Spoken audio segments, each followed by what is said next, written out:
Hey everyone, welcome to our video series where we are answering your questions every week. We're in the middle of a series on relationships, and this week we're talking love and lust. And so our first question number one for today is, why does the church care so much about lust when the world seems to embrace it? So, man, it's normal for people to be all about physical attraction, to see people, to want that, to talk about sex or sexuality. Why does the church care so much? Why is it such a big deal here? Yeah, one of the things that the Lord kind of brought to mind as I was thinking through this question as you brought it up to us. You look at Matthew 5:8, Sermon on the Mount, Beatitudes. One of the passages, very short passage, but it says, "Blessed are the pure in heart, for they shall see God." And so this might not be specifically speaking to purity as far as sexuality and lust and things like that, but I do think that plays a part. Mm-hmm. And so in some sense, we see a correlation between purity of our hearts and our motivations and our desires, allows us and maybe clears up the obstacles from us so we can see the Lord for who he is, so we can experience the Lord for who he is. And so that would be kind of one side of it, potentially, is that the church cares because obviously our mission and our goal is to know God and to love him and to enjoy him. And you can't do that if you don't see God, and you can't come to know God if you can't experience him and spend time with him. And so I'd say one reason why the church cares so much is that it's such an effective part of our relationship with the Lord. Mm-hmm. But also the obvious answer is there's different values. The world values personal pleasure. The world values immediate satisfaction. The world values what are my needs? Let me see how I can fulfill my needs. But the church, and we talked about this, love, and we're going to talk about this, is love is all about sacrificing so that I can know Christ better, sacrificing so that I can love and serve the brothers and sisters around me and the community around me.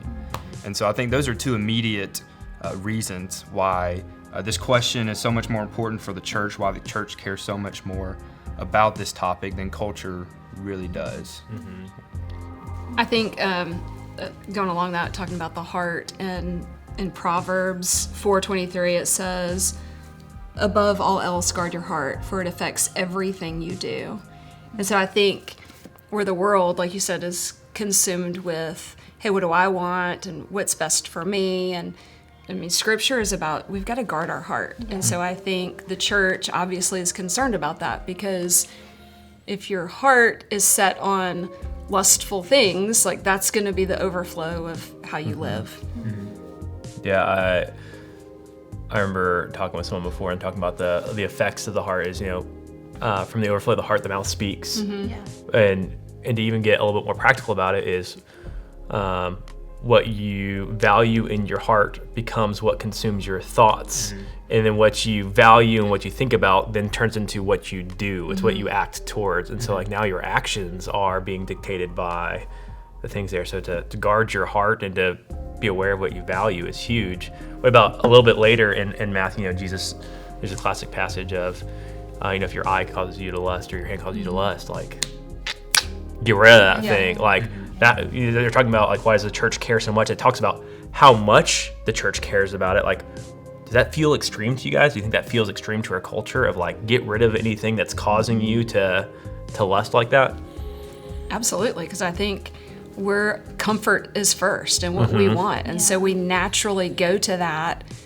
And so to think, man, this is pretty extreme language, but we're called to live differently. We're not called to live like the world. Mm-hmm. Yeah. I think that with that too, we've talked about how obviously the world, like, and even Christians as we live our lives, if there's a line that we're not supposed to cross, we like to try to get as close to that line as possible. Yeah. Mm-hmm. Like if stealing a cookie is the wrong thing to do, then I'm going to do whatever I can to get as close to that line where I don't have to steal the cookie. Maybe I like coerce my sister into taking the cookie so that I can steal it from her. Maybe it doesn't count the same. Mm-hmm. But if there's a line, we try to get as close as possible to cross it. But the scripture, like when it gets the strong language of like pluck your eye out, I think that's the severe language, because it's telling us that there is a lot of intentionality and a lot of importance on how we handle these situations. And so if I'm taking it as serious as, well, if this thing's caused me to stumble, I need to pluck it out. Like, I'm going to stay far away from anything that might cause me to have to do that. If stealing the cookie is the wrong thing, I'm not even going to look at a cookie because I really like my eyeball. And so I'm going to try to stay as far away from that line as possible so that I'm safest as possible.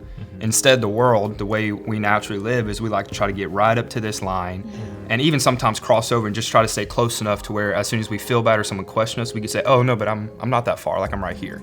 And so, but for Christians and the severe language that we see in Scripture, it's there because it cares for us, because the Lord knows there's something better for us. But sometimes we don't care, know, or value that. And so sometimes it takes that harsh language for us to think or to see how serious this matter actually is. And I think that's one way that the Lord kind of helps us in our lack of wisdom or a lack of understanding on how sin affects us and sin affects our world. Yeah. I appreciate that perspective because, one of the questions that we'll talk about in our relationship series next week, will be the classic question of how far is too far, or how far can I go in a relationship? And I hear you saying that's not the heart. It might be a valid question, but that also kind of shows that we might have the wrong heart. We shouldn't be asking how far can I go. The question we should ask is how do we preserve our holiness best, or how do we preserve our relationship with God, or the glory of God being displayed in our life best. And so it's similar question, just different perspective. How do you guys help students see that perspective to value? If we're not valuing less, how do you get them to value either purity of relationship or purity of life instead of what do I get out of this? I think personal testimony is a big part of it. Like I can look back in my life and a lot of the friends that I've walked with, and when we talk about our experiences as far as general sin where I'm pursuing my own self, but even dealing with lust and relationships and physicality and relationships and desires and relationships and all those different things, we've all agreed that whenever we're pursuing that sinful side, whenever we're pursuing the lust or the things that are outside of God's design for us in our lives, it always brings us hurt in some way.